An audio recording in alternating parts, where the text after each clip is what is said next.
జరిగిన డ్రామా గురించి, నిన్న జరిగిన యాక్షన్ గురించి, నిన్న జరిగిన సినిమా టైప్ స్టోరీ గురించి ఈరోజు మీకు వివరిస్తాం. నిన్న జరిగిన సినిమా స్క్రీన్ ప్లే, డైరెక్షన్ మొత్తం ఐపాక్ టీం చేసిందని కూడా నేను మీకు అందరికీ మనవి చేస్తున్నా. ఎవరు చేశారు? Screenplay, direction IPAC team. ఈ సినిమాకి ప్రొడ్యూసర్ ఎవరు? మన పొట్టి సారాయి రెడ్డి, విజయ్ సాయి రెడ్డి. ఈ పొట్టి సారాయి రెడ్డి అని ఎందుకు చెప్తున్నానంటే, అతని దగ్గర జగన్మోహన్ రెడ్డి లిక్కర్ డబ్బులంతా ఆయన దగ్గర ఉన్నాయి కాబట్టి ఆ డబ్బులతో ఈ సినిమా ఫైనాన్స్ చేశారని కూడా మనవి చేస్తున్నా. Who is the hero? ఈ సినిమాకి హీరో ఎవరు? మన half ticket YS Jaganmohan Reddy. Heroine ఎవరు? భారతక్క, వైఎస్ భారతక్క ఈ సినిమాకి హీరోయిన్. క్రియేటివ్ డైరెక్టర్ ఎవరు? సజ్జల భార్గవ్ రెడ్డి. ఎవరు? సజ్జల భార్గవ్ రెడ్డి ఈ సినిమాకి క్రియేటివ్ డైరెక్టర్. విలన్ ఎవరు? విలన్ ఎవరు? విలన్ వచ్చి అవుతా శ్రీధర్ రెడ్డి. అవుతా శ్రీధర్ రెడ్డి విలన్ వచ్చి అవుతా శ్రీధర్ రెడ్డి. సైడ్ యాక్టర్లు ఎవరు? వెల్లంపల్లి శ్రీనివాస్, కేసినేని నాని, రమతుల్లా, అవినాష్. అర్థమైందా? వీళ్ళందరూ ఈ సినిమాకి రోల్ మోడల్స్. ఓకే, ఇప్పుడు ఈ సినిమా ఎలా సాగిందనే దాని మీద we will discuss. Perfect planning చేసి, బ్యూటిఫుల్గా ఎగ్జిక్యూట్ చేసి, అంటే చాలా బాగా ప్లానింగ్ చేసి అన్నీ కరెక్ట్గా స్కెచ్ ప్రకారం జరిగినాయి. కానీ ఒకే ఒక తప్పు చేశారు. ఈ స్టోరీలో, ఈ సినిమాలో అతనే విలన్. ఆయనే అవుతు శ్రీధర్ రెడ్డి. శ్రీధర్, ఇంత కష్టపడ్డామే, మా జగన్మోహన్ రెడ్డి, మా ఐపాక్ టీం ఇంత కష్టపడ్డారే సింపతి కోసం. ఇంత కష్టపడితే నువ్వు ట్వీట్ కొడతావా? ఫేస్బుక్లో పెడతావా? ఏమని పెడతావు?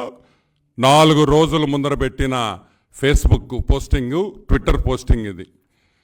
4 రోజుల్లో రాష్ట్రంలో సంచలన సంఘటనలు జరిగే అవకాశం (?). 4 రోజుల్లో రాష్ట్రంలో సంచలనమైన సంఘటనలు జరిగే అవకాశం ఉన్నది. ఎన్నికలు మూడ్నే మార్చేసే సంఘటనలు. అంటే 4 రోజుల్లో ఒక అద్భుతమైన స్కెచ్ చేయబోతున్నాం. ఈ స్కెచ్లో ఎలక్షన్ మొత్తం తారుమారవుతుంది, మొత్తం జగన్మోహన్ రెడ్డి వైపు చూస్తారు అని ఎవరు చెప్పారు? అవుతా శ్రీధర్ రెడ్డి, వైసీపీ నాయకుడు, ట్విట్టర్, ఫేస్బుక్లో రోజు పోస్టింగ్లు చేసే వ్యక్తి అని కూడా మనం చేస్తున్నా. ఆయన చెప్పినట్టే 4వ రోజు, ఆయన పోస్టింగ్ చేసిన 4వ రోజుకి, నిన్న 4వ రోజు అయ్యింది. నిన్న 4వ రోజు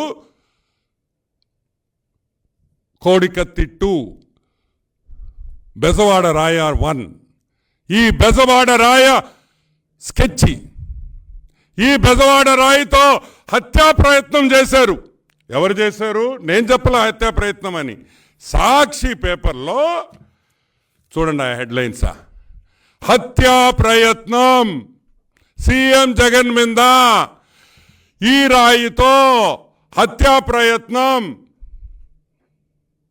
సీఎం జగన్ ని హత్యా ప్రయత్నం ఈ రాయితో, ఇటువంటి రాయితో. ఇదిగోండి, నేను హీరోయిన్ అని చెప్పాను కదా, ఆ హీరోయిన్ గారి పేపరే ఇది, ఆ భారతక్క పేపరే ఇది.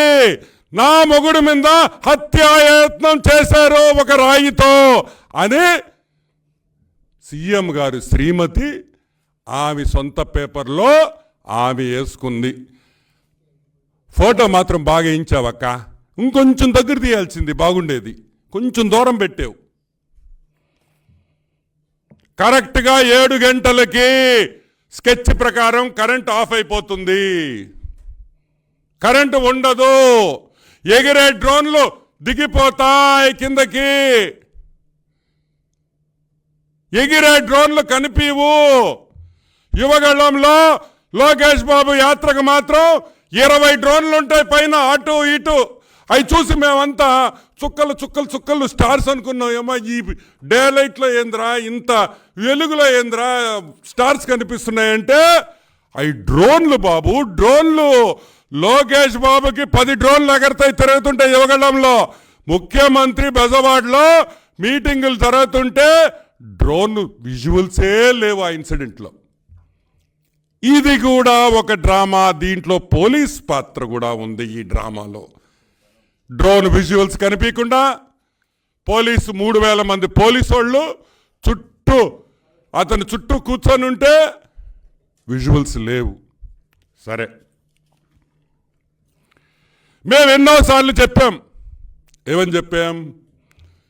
అయ్యా ఎలక్షన్లు దగ్గరికి వస్తున్నాయి, వైఎస్ కుటుంబానికి ఏదో ఒకటి జరగద్ది, జాగ్రత్తగా ఉండాలి, వైఎస్ కుటుంబాన్ని కాపాడండి, వైఎస్ కుటుంబానికి సెక్యూరిటీ ఇవ్వండి. ముళ్ళు ఆకు మీద పడ్డా, ఆకు ముళ్ళు ముందు పడ్డా నష్టపోయేది మేమే అని మొరబెట్టుకున్నాం స్వామి, మొరబెట్టుకున్నాం. ఎవరైనా విన్నారా మా మాట? ఎవరైనా విన్నారా? పోలీస్ డిఐజీకి చెప్పాం, డీజీకి కూడా చెప్పాం, ఎన్నో ప్రెస్ మీట్లు పెట్టి చెప్పాం. ఆ కుటుంబాన్ని జాగ్రత్తగా చూసుకోండి అయ్యా, వాళ్ళకి ఏమన్నా అయితే మా మీద నెట్టుతారు అని నేను చెప్పా. అదే కాకుండా వేరే దేశాలు, America CIA, Russia KGB, Britain M16, అదేవిధంగా FBI, ఇంటెలిజెన్స్ ఏజెన్సీస్ కూడా జగన్మోహన్ రెడ్డికి విపరీతమైన సెక్యూరిటీ థ్రెట్ ఉందని మేం చెప్పలా, సెక్యూరిటీ థ్రెట్ ఉందని పోలీస్ డిపార్ట్మెంట్ చెప్పింది. అది వాళ్ళకి ఎక్కడి నుంచి ఇన్పుట్స్ వచ్చినాయో నాకు తెలియదు, వీళ్ళు ఏమన్నా ఇచ్చారేమో. ఆయనకి సెక్యూరిటీ థ్రెట్ ఉంది, పెంచాలి, కుటుంబాన్ని అంతా చూసుకోవాలి అని మీరు అన్నారు కదా. మరి డిఐజీ ఏం పీకేడని మేము అడుగుతున్నాం డీజీ గారిని, డిఐజీ గారిని. ఏం చేస్తున్నారు సార్ అంటే ఈ స్కెచ్లో మీరు కూడా భాగస్వామ్యమా అని అడుగుతున్నాం. పోలీస్ డిపార్ట్మెంట్ నిన్న జరిగిన స్కెచ్లో మీరందరూ భాగస్వామ్యం ఉందా లేదా అని ఈరోజు తెలుగుదేశం పార్టీ ప్రశ్నించే పరిస్థితికి మేము వచ్చాం. మీరింత దిగజారిపోయారు, లేకపోతే మేము ఈ విధంగా మాట్లాడాల్సిన అవసరం లేదని కూడా నేను మనవి చేస్తా ఉన్నా. ఇంకొకటి, ఆడుదాం ఆంధ్ర అని మా రోజక్క ఏం చెప్పింది, ఏం చేసింది? ఆడుదాం ఆంధ్ర అని పెట్టింది. ఏ రోజక్క, ఈ ఆడుదాం ఆంధ్రలో బాగా రాళ్ళు ఇసిరే వాళ్ళని కూడా మీరు రెడీ చేసినారు, బౌలర్స్ అని కూడా నేను మనవి చేస్తున్నా. ఏం వేసాడక్క రాయి, అదేదో 2 బిల్డింగ్లు, అది నువ్వేమో మేమేమో రాయి అనుకుంటున్నాం, అందరు రాయి అనుకుంటున్నారు. కానీ మా సాక్షి పేపర్లో రాశారక్కో, ఎయిర్ గన్ అయి ఉండొచ్చు, గ్రనైట్ స్లాబ్ అయి ఉండొచ్చు. నేను చెప్పలా, ఇదిగో ఇక్కడే రాసిండారు, అది ఎయిర్ గన్నా, అది గ్రనైట్ స్లాబా, రాయా, గ్రనైట్ పలక, పిల్లెట్టా, ఎయిర్ గన్ బుల్లెట్టా, ఏవైనా అయి ఉండొచ్చు అని. ఈరోజు మేము అడుగుతున్నాం, ఈ రాయి అద్భుత ఆంధ్రాలో నేర్చుకున్నాడని మేము అనుకుంటున్నాం. మా రోజక్క నిర్వహించిన కార్యక్రమంలో ఒక 2 స్టోరీడ్ బిల్డింగ్, ఒక 2 స్టోరీడ్ బిల్డింగ్ నుంచి ఒక రాయి, ఈ రాయి ఒక 2 స్టోరీడ్ బిల్డింగ్ నుంచి వేస్తే జగన్మోహన్ రెడ్డికి ఈ రాయి తగిలి, జగన్మోహన్ రెడ్డికి ఈ రాయి తగిలి తర్వాత వేంపల్లి శ్రీనివాస్ కన్ను కొట్టుకొని, ఏంది వేంపల్లి శ్రీనివాస్ కన్ను కొట్టుకొని, వెల్లంపల్లి శ్రీనివాస్కి కన్నుకి ఇది తగిలి జగన్మోహన్ రెడ్డి కాళ్ళ మీద పడి కాళ్ళు కూడా దెబ్బతిన్నాయి. ఈ విషయం బయట ఎందుకు పెట్టలేదు అని నేను అడుగుతున్నా. మూడో పాయింట్, ఈ రాయి ఇసిరేస్తే జగన్మోహన్ రెడ్డికి కరెక్ట్గా కన్ను పైన ఇక్కడ తగిలి ఇట్ట పొయ్యి వేంపల్లి శ్రీనివాస్ కరెక్ట్గా అతని కన్ను మీద పైన తగిలి అక్కడి నుంచి తిరిగి ఈ రాయి తిరిగి జగన్మోహన్ రెడ్డి కాళ్ళ మీద పడి కాలు కూడా దెబ్బతినింది. ఇదిగోండి చూడండి, ఈ ఫోటోలో చూడండి, ఇక్కడ కాలుకు కూడా బ్యాండేజ్ చేశారు చూడండి, కాలుకు కూడా బ్యాండేజ్ చేస్తున్నారు చూడండి. మీరు రిలీజ్ చేసిన ఫోటోలో కాలుకు కూడా దెబ్బ తగిలింది. అంటే ఒక రాయి, ఈ రాయి మూడు స్థానాల దగ్గర దెబ్బతీసింది అనే విషయం ఈరోజు ప్రజలు గుర్తుపెట్టుకోవాలి. 2 కళ్ళు 1 కాలు, ఈ రాయి ఎఫెక్ట్. 2 కళ్ళు 1 కాలు, కరెక్ట్గా అదే స్పాట్లో, కరెక్ట్గా ఒకే స్పాట్లో ఈ రాయి ఇద్దరికి తగలడం జరిగింది. ఇదిగోండి వేంపల్లి శ్రీనివాస్, ఈయన చూడండి కట్టు ఎంత. ఫస్ట్ రాయి జగన్మోహన్ రెడ్డికి తగిలి రెండో రాయి వేంపల్లి శ్రీనివాస్కి తగిలితే ఆయనకి కన్నుకు చూడండి బ్యాండేజీ. బా బా బా, ఏమి డైరెక్షన్ రా, ఏమి డైరెక్షన్ రా, ఇది సూపర్. అసలు ఊహించనంత సినిమా టైప్ స్క్రిప్టింగ్లో చేసిన ఈ విషయాన్ని వాడు శ్రీధర్ రెడ్డి నాశనం చేసేసాడని కూడా నేను మనవి చేస్తున్నా. శ్రీధర్, ఈరోజు వైసీపీ కార్యకర్తలకు చెప్తున్నాం, వెంటనే శ్రీధర్ని పార్టీ నుంచి సస్పెండ్ చేయండి, పార్టీ నుంచి తొలగించండి. బ్రహ్మాండమైన స్కెచ్ని నాశనం చేశాడు శ్రీధర్ రెడ్డి అని కూడా నేను మనవి చేస్తా ఉన్నా. దీనికోసం ఎంతమంది కష్టపడ్డారో ఐపాక్ టీం వాళ్ళు. మా అక్క వైఎస్ భారతక్క బంగారు బాయ్, బంగారు బాయ్, బంగారు బాయ్ అని బస్సు కాడ 3 సార్లు చెయ్యూపి బంగారు బాయ్ అనిందా లేదా చూడండి. కరెక్ట్గా విజయవాడలోనే పొద్దున్నే మా అక్క వచ్చి బంగారు అంటది, రాత్రికి కన్ను మీద దెబ్బ తగలుతుంది. అబ్బాబ్బాబ్బాబ్బాబ్బా, what a action, what an action, super అని కూడా నేను మనవి చేస్తా ఉన్నా. సరే, వైఎస్ ఫ్యామిలీ వాళ్ళ గురించి కూడా మనం మాట్లాడుకోవాలా. ఎలక్షన్లు దగ్గరికి వస్తున్నాయి, ఎలక్షన్లు దగ్గరికి వస్తున్నాయి. కోడికత్తి డ్రామా మీకు అందరికీ గుర్తుంటుంది. కోడికత్తి డ్రామా మీకు అందరికీ గుర్తుంటుంది. I think October 12th, 2018 Kodikathi drama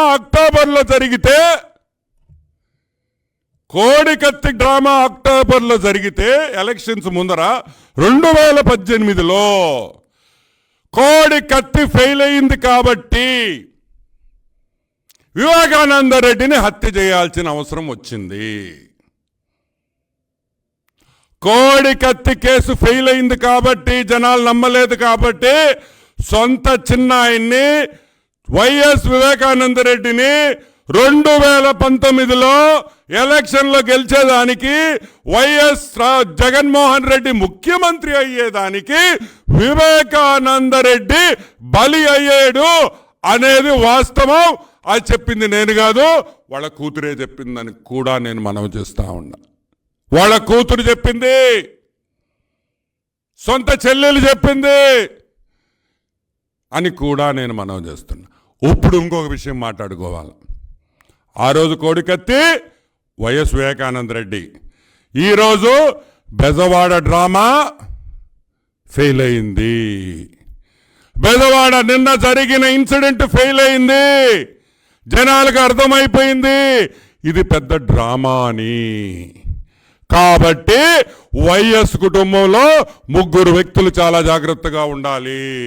ప్రాణహాని ఉంది. ఎలక్షన్ లోపల వైఎస్ షర్మిలారెడ్డి, వైఎస్ సునీతారెడ్డి, భాస్కర్ రెడ్డి మీద కూడా హత్యా ప్రయత్నం జరగచ్చు. అవినాష్ రెడ్డి, భాస్కర్ రెడ్డి కూడా జాగ్రత్తగా ఉండాలి. ఆయనను కూడా ప్రాణహాని ఉందని కూడా నేను మనవి చేస్తున్నా. వీళ్ళ ముగ్గురులో ఎవరు ఎగిరిపోయినా ఈరోజు జగన్మోహన్ రెడ్డికే సింపతి వస్తుందని కూడా నేను మనవి చేస్తున్నా. ఆ కేసు కూడా చంద్రబాబు నాయుడే కావాలని వీళ్ళ ముగ్గురి మీద హత్య చేయించాడని, దానివల్ల జగన్మోహన్ రెడ్డిని ఇరికించొచ్చని అనే ప్లానింగ్ కూడా జరుగుతుంది. కాబట్టి వైఎస్ కుటుంబ సభ్యులందరూ చాలా జాగ్రత్తగా ఉండాలి. దయచేసి అవసరమైతే మీరు ఆంధ్ర రాష్ట్రాన్ని వదిలి వేరే రాష్ట్రాలకి ఎలక్షన్ 13వ తేదీ మే వరకు కనిపించొద్దు అని కూడా నేను మనవి చేస్తున్నా. కనిపించొద్దు. మే 13 వరకు దాంకోండి వేరే రాష్ట్రాల్లో. హైదరాబాద్ కూడా వద్దు, దూరపు ప్రాంతాలకు వెళ్ళి దాంకోండి అని కూడా మేము మనం చేస్తున్నాం. మీకు అందరికీ మా చెన్నుపాటి గాంధీ గుర్తున్నాడా? విజయవాడలో జరిగిన ఇన్సిడెంట్. మిస్టర్ జగన్మోహన్ రెడ్డి, కన్నుకు దెబ్బ తగలడం అంటే ఇది. చూడు, కన్నుకు దెబ్బ తగ్గడం అంటే ఇది. మా చెన్నుపాటి గాంధీ, మా తెలుగుదేశం నాయకుడు, విజయవాడలో ఉండే నాయకుడు. చూసారా కన్ను ఎట్ట పొడిచారో? చూసారా రక్తం? చూసారా రక్తం? ఇది మీ గూండాలు చేసిన పని. మీ గూండాలు మా చెన్నుపాటి గాంధీ కన్ను పొడిసి కన్ను లేకుండా చేశారు. ఇది స్కెచ్ అంటే. ఈ స్కెచ్ మీరు తప్పితే ఎవరు చేయలేరని కూడా నేను మనవి చేస్తున్నా. ఇది హత్యా ప్రయత్నం అంటే. ఈ రాయేస్తే భారతక్క, ఈ రాయేస్తే హత్యా ప్రయత్నం అనరక్క. రాడు కన్నులో దింపి కన్ను లేకుండా చేశారే, ఇదక్క హత్యా ప్రయత్నం. కానీ మీ పోలీసు వాళ్ళు దాన్ని హత్యా ప్రయత్నం కింద తీసుకొని ఉండరని కూడా నేను మనవి చేస్తున్నా. అదే కాదు, ఇంకొక జోక్. ఈ రాయితో తగిలిన దెబ్బ మామూలుగా నేను మా ప్రెస్ వాళ్ళు, ఇక్కడ ఉండే ప్రెస్ వాళ్ళందరూ ఎవరైనా ఏం చేస్తారో తెలుసా? బ్యాండేడ్ వేసుకుంటారు. బ్యాండేడ్ తెలుసు కదా మీకు? మామూలుగా చిన్నపిల్లకాయలకి దెబ్బ తగిలితే తీసి ఒక బ్యాండేడ్ వేస్తాం మనం. ఒక బ్యాండేడ్ వేసే దెబ్బని 1.5 గంట తర్వాత ఆయన అంతా బస్సులో తిరిగి అనుకుంటా ఆయన పోయి ఆయన హాస్పిటల్కి పోతే ఈ ఫోటో చూశా. ఈ ఫోటోలో డాక్టర్లు చూస్తుంటే గుండె మార్పిడి ఆపరేషన్కి వచ్చినట్టుంది. ఇది గుండె మార్పిడి ఆపరేషన్ అనుకున్నా ఈ ఫోటో చూసి. కళ్ళకు దెబ్బ తగిలి 3 కుట్లేశారంట. బ్యాండేడ్ వేసేదానికి లోకల్ అనెస్థీషియా ఇచ్చి మళ్ళీ కుట్లేయించి, ఇది నిజంగా దయచేసి ఇది గుండె మార్పిడి ఆపరేషన్ కాదని కూడా మనవి చేస్తున్నా. నిన్న జరిగిన ఆ రాయి అంత తగిలిన దానికి ఈ బిల్డప్ ఇచ్చారు. ఇది కూడా Sajjala Bhargava Reddy, creative director of the yesterday's movie, నిన్న చేసిన సినిమాకి creative director Sajjala Bhargava Reddy action ఇది. మళ్ళీ ఆయన నవ్వు కొత్త గుండెకాయ వచ్చినట్టు. ఏంద్రితే రాయితో దెబ్బ తగిలితే 15 మంది డాక్టర్ల, నర్సులు, ఈయన యాక్షన్ చూడండి. అమ్మ అమ్మ అమ్మ ఏందో స్వాతంత్రం కోసం పోరాడి స్వాతంత్రం తీసుకొని వచ్చిన బిల్డప్లో ఈయన నడుచుకొని వస్తున్నాడు యాంపల్ శ్రీనివాసు. ఏందా కట్ట? ఇంకొక విషయం కూడా, చంద్రబాబు నాయుడు గారు, సిబిఎన్ గారు ఈ హత్యా ప్రయత్నంలో భాగస్వామ్యం. ఏది? ఈ హత్యా ప్రయత్నం, ఈ రాయితో చేసిన హత్యా ప్రయత్నంతో సిబిఎన్ గారు ప్రమేయం ఉన్నది. ఉంటే బాగుండేమో, నిజంగా ఉంటే బాగుండేమో. చంద్రబాబు నాయుడు గారు, మీకు కూడా మేము కొన్ని విషయాలు చెప్పాలి. 24 గంటలు మీరు మాకు అహింస అహింస వద్దు, పద్ధతి కాదు, ప్రజాస్వామ్యంతో పోవాలి. మీరు చెప్పిన మాటలకి ఈరోజు మీ మీద కూడా నాకు కోపం వస్తుంది. మీరు చెప్పిన మాటలకి కార్యకర్తలు ఎంతమంది ఇబ్బంది పడ్డారో, కొట్టారు, చంపారు. కానీ మీరు ఎప్పుడు ప్రజాస్వామ్యం మంచి పద్ధతి కాదు, పద్ధతులు మారకూడదు, ప్రజాస్వామ్యంలో ఉండాలని మీరు చెప్తే మేము మీకోసం భరించాం, కార్యకర్తలు మీకోసం భరించారు. ఈరోజు జగన్మోహన్ రెడ్డికి చెప్తున్నా, జగన్మోహన్ రెడ్డి చంద్రబాబు నాయుడు కత్తి కర్ర పట్టుకోవాలని కల్లో కూడా ఊహించబాకు. వద్దు. చంద్రబాబు లాంటి మంచి మనిషి కత్తో కర్ర పెడితే మీరు భూమి మీద కూడా ఉండరని కూడా మనవి చేస్తున్నా. వద్దు, ఊహల్లో కూడా వద్దు. కానీ బాబు గారు కూడా మారాలి, రాక్షసుడిలాగే కొట్టాలి అని కూడా నేను మనవి చేస్తున్నా. ఎందుకంటే మనం అహింస అంటే వీళ్ళు రెచ్చిపోతున్నారు, కార్యకర్తలు నాశనం అయిపోతున్నారు, దెబ్బలు తింటున్నారు అని కూడా నేను మనవి చేస్తున్నా. సరే, ఇంకా ఈ డ్రామా అయిపోయింది కాబట్టి, ఈ డ్రామా దీంతో క్లోజ్ అయింది కాబట్టి డెఫినెట్గా నెక్స్ట్ వికెట్ ఎవరు? Option A. నెక్స్ట్ వికెట్ ఎవరు? Who is the next wicket? YS Sharmila, YS Sunitha, లేకపోతే Bhaskar Reddy? Option A, option B, option C. జాగ్రత్తగా ఉండాలి అని కూడా మనవి చేస్తూ ఉన్నా. సో ప్రజలందరూ, కార్యకర్తలందరూ దయచేసి ఈ డ్రామానిగా మీరు గ్రహించి జరిగిన ఇన్సిడెంట్స్ అన్నీ మీరు ఆలోచించి తెలుసుకోవాలని కూడా నేను మనవి చేస్తూ, అదేవిధంగా ఈరోజు ఒకరోజు విరామం తీసుకున్నాడు, అవసరం లేకపోయినా పర్వాలేదు, ఈరోజంతా రెస్ట్ తీసుకొని రేపు పొద్దున్నే జగన్మోహన్ రెడ్డి మళ్ళీ ఆయన యాత్ర కొనసాగించాలని మేము మనస్ఫూర్తిగా కోరుకుంటున్నాం. ఇంకొక విషయం కూడా చెప్తున్నాను,